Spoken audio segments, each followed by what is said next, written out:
Welcome. आज हम एक ऐसी चीज पर बात करने वाले हैं जो सीधा हमारी रोजमर्रा जिंदगी और हमारी बुनियाद से जुड़ी है। बात होगी इबादत और हमारे इखलाकी रवैये के उस गहरे ताल्लुक की जो एक बेहतरीन मुआशरा तश्कील देता है।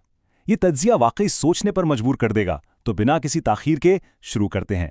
देखें, आजकल मुआशरे में जो उदासी और डिप्रेशन फैल रहा है ना, उसकी बुनियाद क्या है? आमतौर पे हमें लगता है शायद इबादत की कमी इसकी वजह है, लेकिन सोर्स मटेरियल यहाँ एक अलग ही पहलू पॉइंट आउट करता है। असल वजह आपस की मोहब्बत का ख़त्म होना और उसकी जगह नफ़रत, हसद और धोखे का बढ़ना है। इन्हीं मनफी जज्बात ने हमारी खुशियों को पूरी तरह धुंधला कर दिया है। चलिए अपने पहले हिस्से की तरफ बढ़ते हैं। देखते हैं कि त्योहारों का हकीकी मकसद और उनका तस्वुर आखिर है क्या। हम सब जानते हैं कि रमज़ान और ईद की असली खुशी सिर्फ नए कपड़े पहनने या दावतें उड़ाने में तो हरगिज़ नहीं है। इसका असल मकसद दिल की सफाई है। सियासी, मजहबी और सूबाई नफ़रतों को जड़ से उखाड़ना है। एक बेहतर मुआशरा सिर्फ तब वजूद में आता है जब हम सच्चाई और मोहब्बत को फ़रोग़ दें और धोखे या जुल्म का रास्ता हमेशा के लिए छोड़ दें।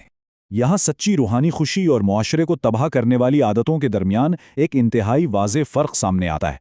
एक तरफ मौफ़ी और इत्तेहाद है जो लोगों को मजबूत करता है, और दूसरी तरफ वो सियासी और मजहबी नफ़रतें हैं जो सीधा किसी भी कौम को तबाही और ज़वाल की तरफ ले जाती हैं।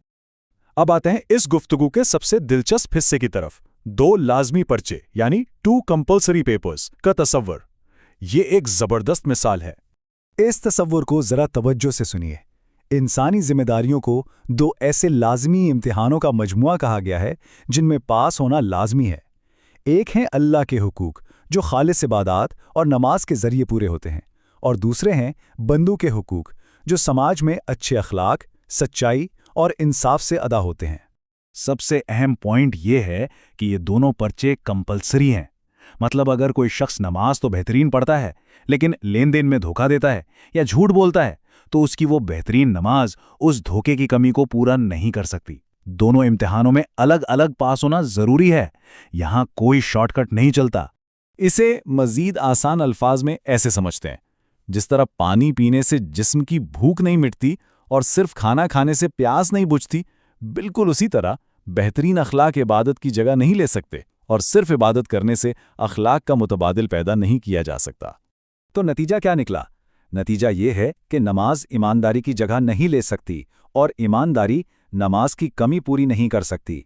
एक मुतवाज़िन और कामयाब मुआशरा तभी बनता है जब तमाम अफराद रूहानी और अखलाकी इन दोनों शराइत पर पूरे उतरते हैं। अब आगे बढ़ते हैं तीसरे हिस्से की तरफ, जहां इन तालीमात को तारीख़ी वाक़यात और बुनियादी पैगाम से जोड़ा गया है। तारीख़ बताती है कि अपने बिल्कुल आखिरी वक्त में इस दुनिया से रुखसती के लम्हात में भी 2 बुनियादी बातें बार बार दोहराई जा रही थी।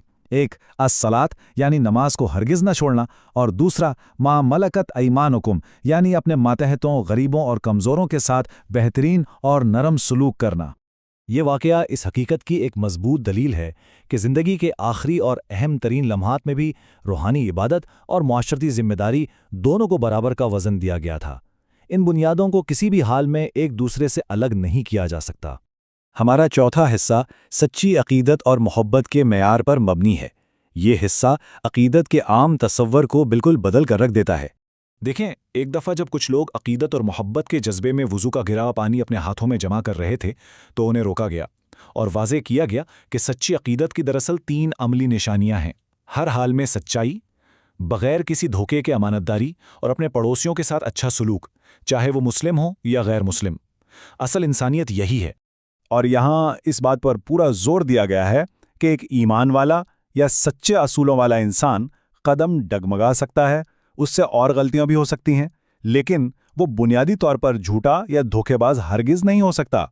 धोखा और सच्चा अक़ीदा दोनों एक साथ चल ही नहीं सकते। 5वां हिस्सा, यहाँ इबादत में नमाज के अटल और गैर मुतज़लज़ल मकाम को एक बेहद ताकतवर तारीख़ी हवाले से उजागर किया गया है। अगर हम इबादत के निज़ाम को गौर से देखें तो ज़कात, रोज़ा और हज में हालात के हिसाब से लचक रखी गई है। बीमारी या सफ़र हो तो छूट या ताख़ीर की गुंजाइश मिल जाती है। लेकिन नमाज एक ऐसी इबादत है जिसमें ऐसी कोई लचक नहीं। इसे हर हाल में अपने मुकर्रर वक्त पर ही अदा करना लाजिम होता है। इसकी सबसे ताकतवर मिसाल करबला के मैदान में मिलती है। सामने एक विशाल फौज थी और इधर सिर्फ 72 अफराद। تلواروں کے سائے میں جب نماز کا وقت آیا اور مخالف فوج نے جنگ روکنے سے انکار کر دیا، تب بھی عبادت نہیں چھوڑی گئی۔ آدھے لوگوں نے جنگ لڑی اور آدھوں نے نماز پڑھی۔ نماز ایک ایسا فرض ہے جو تلواروں کے سائے میں بھی نہیں چھوڑا جا سکتا۔ اس منظر کی شدت خود بتاتی ہے کہ روحانی حقوق ادا کرنے کی اہمیت اور اس کی اصلی قیمت آخر ہے کیا۔ اسے سن کر واقعی رونگٹے کھڑے ہو جاتے ہیں۔ آخر میں اس موضوع کو تھوڑا اور بڑے پیمانے پر دیکھتے ہیں۔ بات کرتے ہیں قوموں اور تہذیبوں کے عروج اور زوال کی۔ دنیا کا ایک آفاقی قانون ہے، جو قومیں انصاف، ایمانداری اور سچائی کو اپنا لیتی ہیں وہ ہمیشہ ترقی کرتی ہیں، اور اس کے بالکل برعکس جو قومیں دھوکے، ظلم اور جھوٹ میں ڈوبی رہتی ہیں ان کا زوال طے ہے، پھر چاہے ان کا تصور یا پس منظر کچھ بھی کیوں نہ ہو۔ اصل میں دنیا میں کامیابی کا پورا انحصار سچائی اور دیانتداری پر ہے۔ آج کل جو بہت سی ریاستیں زوال کے شکار ہیں نا، ان کی بنیادی وجہ وسائل کی کمی ہرگز نہیں ہے، بلکہ انہی اہم اخلاقی اصولوں کا معاشرے سے غائب ہو جانا ہے۔ دنیا کی قیادت ملتی ہی ان کو ہے جو اخلاقی سچائی کو عملاً ثابت کرتے ہیں۔ اس پوری گفتگو کے بعد ایک بہت ہی گہرا سوال ذہن میں آتا ہے، کیا آج ہمارے معاشرے ان دونوں لازمی پرچوں میں کامیاب ہو رہے ہیں، یا پھر ایک فرض کو پورا کرنے کی دھن میں دوسرے کو پوری طرح بھلا کر ناکام ہو رہے ہیں؟ یہ ایک ایسا سوال ہے جس پر ہم سب کو ٹھہر کر لازمی سوچنا چاہیے، تاکہ ایک بہتر، مضبوط اور متوازن معاشرہ وجود میں آ سکے۔